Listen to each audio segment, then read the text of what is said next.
जय श्री कृष्ण। जय श्री राधे। ओम नमो भगवते वासुदेवाय नमः। अब हम आगे चलते हैं कि वृंदावन गमन और भयानक असुरों का संहार कैसे श्री कृष्ण करते हैं। कृष्ण के जन्म के बाद से ही गोकुल में तरह तरह के उपद्रव होने लगे थे। सिर पर निरंतर मंडराने वाली इन विपत्तियों से कैसे निपटा जाए, इस समस्या पर विचार करने के लिए एक दिन गांव के सभी बड़े बूढ़ों की सभा बैठी।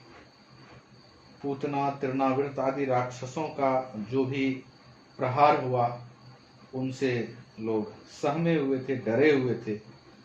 तो सबों ने मिलकर यह सोचा कि इस स्थान को त्याग कर अन्यत्र कहीं बस जाना श्रेष्ठकर होगा। किसी ने बताया कि यहाँ से थोड़ी दूर वृंदावन नाम का एक मनोरम वन है, जिसमें हरे भरे वृक्षों लताओं से मैदान एवं पर्वत विद्यमान है।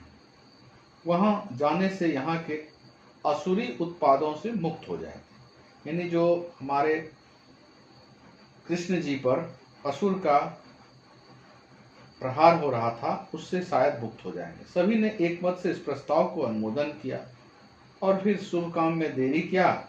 गोकुल से प्रस्थान की तैयारियां शुरू हुई और सब धीरे धीरे जाके वृंदावन में समायोजित हो गए, एडजस्ट हो गए। जब तक कृष्ण की आयु 5 वर्ष हो चुकी थी, उस समय जब वृंदावन में शिफ्ट कर रहे थे तो कृष्ण जी की आयु 5 वर्ष थे।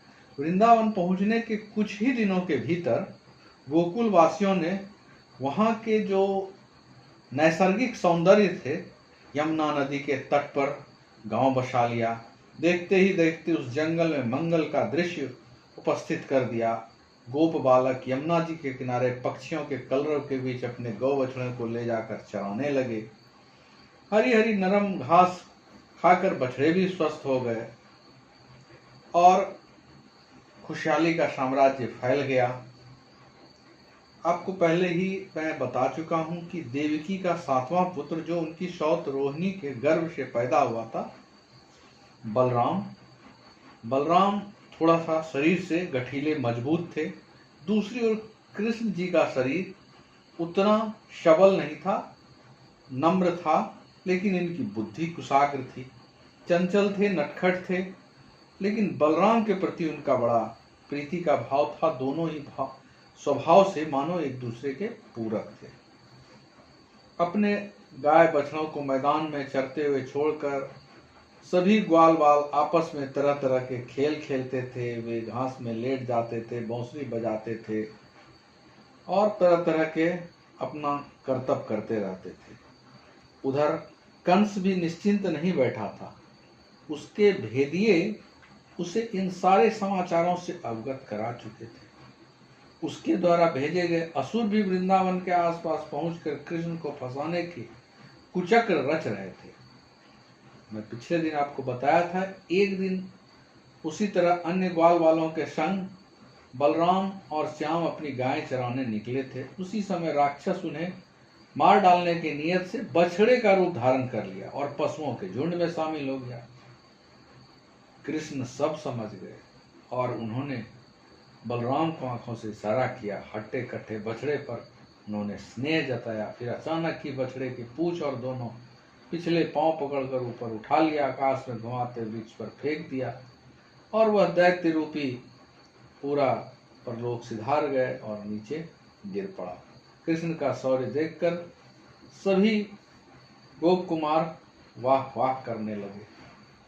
मैं पिछले दिन आपको बकासुर के बारे में बताया था। तालाब के निकट बगुले का रूप धारण कर विशालकाय बकासुर बालक पर प्रहार किया और बालक ने, श्री कृष्ण जी ने कैसे उनको मौत के घाट उतार दिया। एक दिन कृष्ण अपने मित्रों के साथ वनभोज का कार्यक्रम बना। उसी दिन तड़के वे लोग खूब सज धज कर अपने गोधन के साथ चरागाह की ओर निकले। वे लोग वन मार्ग से खेलते दौड़ते नाचते गाते चले जा रहे थे। उसी समय अघासुर, अब ये देखिए नया असुर, अघासुर नाम का एक विशाल दैत्य पहुंचा वहां वह जो था वह अघासुर पूतना का भाई था। एक ओर से प्रतिहिंसा की आग में जल रहा था और दूसरी ओर कृष्ण का विनाश कर अपने स्वामी कंस को प्रसन्न करना चाहता था। एक विशाल अजगर का रूप उस अघासुर ने धारण कर लिया और उसका खुला हुआ मुख एक विशाल गुफा के समान दिख पड़ता था। अब सभी लोग गुफा का रहस्य जानने की उत्सुकता में सभी गोप अघासुर के मुख में प्रवेश कर गए। कृष्ण समझ गए थे, तथापि अपने मित्रों और गौ बछड़ों की रक्षा के लिए पीछे पीछे वो भी उस विशाल सर्प के मुख में चले गए। अघासुर के गले तक पहुंचकर उन्होंने अपने शरीर का आकार बढ़ाना शुरू किया, जिससे उसका श्वास अवरुद्ध हो गया। अब भगवान ही जहां सब कुछ जान रहे थे, नारायण थे, उनका श्वास तुरंत अवरुद्ध हो गया और वह छटपटाने लगा और वह असुर अघासुर के भी प्राण निकल गए। अब प्रजापति ब्रह्मा को ज्ञात हुआ था कि विश्व का भार हल्का करने के लिए श्री कृष्ण यानी नारायण ने धरती पर नर रूप में अवतार लिया।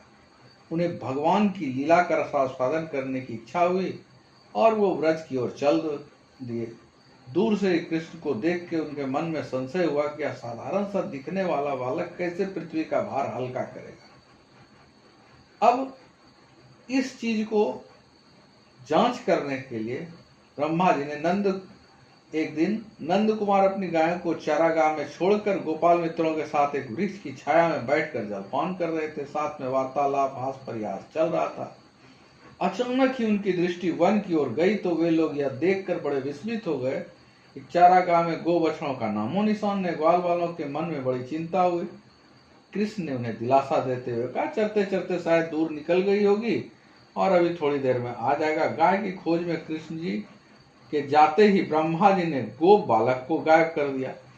अब चारों तरफ करने पर भी कृष्ण को न तो गौ का पता चला और न ही अपने संगी साथियों का।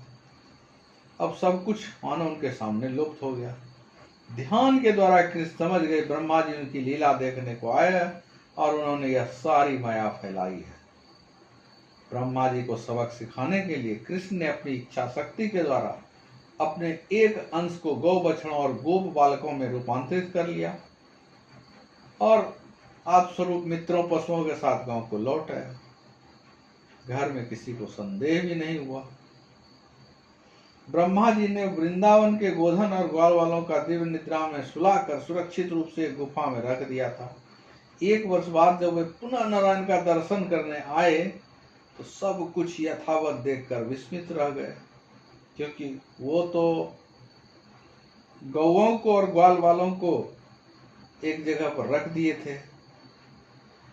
तो अब थोड़ा ध्यान पूर्वक निरीक्षण करने पर उन्हें पता चला कृष्ण ने स्वयं ही समस्त गो और गोपालों का रूप धारण कर लिया है। भगवान की महिमा का चिंतन कर वे भाव विभोर उठे। उनमें एक अद्भुत अंतर्बोध का उदय हुआ। उन्होंने अपनी दृष्टि उठाकर जब अपने सब ओर व्याप्त प्रकृति का निरीक्षण किया तो उन्हें ऐसी अनुभूति हुई कि कृष्ण ने स्वयं ही चराचर समस्त जीव जगत को रूप धारण कर लिया। उन्हें बोध हुआ कि सच्चित और आनंद स्वरूप कृष्ण ही तीनों लोकों में व्याप्त है। धीरे धीरे ब्रह्मा जी की ब्रह्म चेतना लौट आई। अब उनकी समझ में आ गया कि किस प्रकार नारायण जगत में धर्म की स्थापना के लिए 3.5 हाथ के नरदेह में अवतीर्ण होकर लीला करते हैं। इसके बाद धेनुकासुर वध की सुप्रसिद्ध एक घटना घटती है। एक दिन सभी ग्वालवाल वन में जाकर गाय चरा रहे थे। सुदामा नामक एक बालक ने बताया कि वहां से थोड़ी ही दूरी पर बड़ा ही रमणीय ताड़ वन है, ताड़ का वृक्ष। वहां के असंख्य ताड़ वृक्षों से पके हुए फल लगातार टपकते रहते हैं, परंतु वहां एक धेनुक नामक भयानक असुर का निवास होने के कारण वहां कोई भी नहीं फटकता। वह दैत्य एक गधे के रूप में वहां घूमता रहता है और भूले भटके उधर से अगर कोई पशु मनुष्य जाता है तो उससे वह अपनी क्षुधा भर लेता है। यह सुनकर बलराम और कृष्ण के मन में उधर जाकर सारा हाल देखने की बड़ी उत्सुकता हुई। सभी गोप कुमार अपनी गायों के साथ उसी ओर चल पड़े। उधर का सारा वातावरण पके हुए ताड़ फलों की मधुर गंध से सुवासित हो गया था और सभी ने उस ताड़ फल को हिलाया और अच्छे फल गिरे, सभी ने खाया भी। लेकिन यह सब सुनने के साथ ही वह गर्दभासुर जोरों से रेंगते हुए चारों दिशाओं को कंपनमान करने के लिए दौड़ते हुए उनकी ओर आ निकला। बालक की आंखों में देखते उसे क्रोध से लाल हो गए। उन्हें भक्षण करने के लिए लोभ, उसके मुंह में पानी आ गया और वह बलराम की ओर इशारा किया। उसका शरीर देखकर वह उन्हीं के निकट जा पहुंचा। अपने पिछले पैरों से बलराम जी को दुलत्ती झाड़ दी। फिर थोड़ा आगे बढ़कर उसने पुनः रेंगते हुए दुलत्ती मारी। हवा में असुर के दोनों पैर पकड़ लिए, उठाकर आकाश में कई बार घुमाने के बाद एक ताड़ के वृक्ष पर दे मारा। उसके बंधु बांधव भी तैश में आकर ग्वाल वालों पर आक्रमण कर ले। उस असुर का जो बंधु बांधव था वह भी बालकों पर करने लगा, लेकिन सबकी एक ही गति हुई और सब पर लोग सुधारे। उस दिन से वह वन सबके लिए उन्मुक्त हो गया और वे लोग वहां प्रायः ही गोचरण और फलों का स्वादन करने को आने लगे। वृंदावन के समीप यमुना की नदी के किनारे एक विशाल कुंड था। वहां पर एक विशाल नाग निवास करता था और उसके भयानक विष की गर्मी से कुंड का जल उफनता रहता था। आसपास की तरुलताएं तक झुलस गई। तो एक दिन श्री कृष्ण ने जलाशय को प्रदूषण से मुक्त करने का निश्चय किया। इसके बाद वे कमर कसकर एक कदम वृक्ष पर जा चढ़े और वहां से कालिया दाह में कूद पड़े। जल के धमाके और खलबलाहट की आवाज सुनकर कालिया नाग उत्सुकतावश पानी की सतह पर प्रकट हुआ। श्यामले सलोने बालक को अपने कुंड में गतिशील के सामने निश्चित को कीड़ा करते देखकर उसके क्रोध की सीमा न रही।